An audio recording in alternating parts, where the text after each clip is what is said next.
Quella seduta all'auditorium del padiglione Rama di Mestre non è una platea qualunque. Alla Banca degli Occhi del Veneto sono arrivati un centinaio tra i professionisti più qualificati del settore, esperti a livello mondiale di trapianto e preparazioni corneali, clinici, oculisti e ricercatori nel campo delle patologie oculari. Sono arrivati principalmente dall'Europa e dal Nord America per confrontarsi e scambiarsi conoscenze, ospiti di una delle principali banche degli occhi internazionali. Esprimiamo il maggior numero di trapianti che vengono fatti con tessuti che partono da una singola banca degli occhi.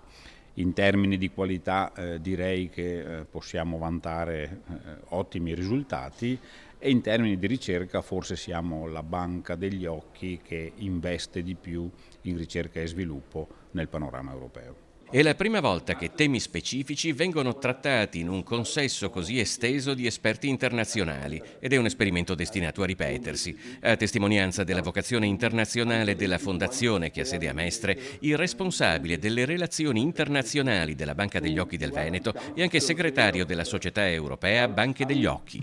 Qui in Fondazione abbiamo ogni tanto la possibilità anche di fornire i tessuti all'estero. Soltanto se non ci sono riceventi qui in Italia. Noi siamo una delle più grandi banche in Europa e abbiamo una rete di più di 80 banche. Qui peraltro si utilizza anche l'intelligenza artificiale per riconoscere le cellule dell'endotelio, lo strato posteriore della cornea, fondamentale per molti interventi di chirurgia. Nel primo trimestre dell'anno, intanto, sono già stati effettuati 1261 trapianti di cornea. Nello stesso periodo i donatori sono aumentati del 5%. Le ricerche che stiamo portando avanti qui in Fondazione ha permesso di far sì che il chirurgo possa trapiantare solo alcuni strati di membrana di cornea, quindi alcune membrane della cornea, e questo ha ridotto di tantissimo i rigetti nel paziente. Siamo nel torno all'1-2% di fallimenti.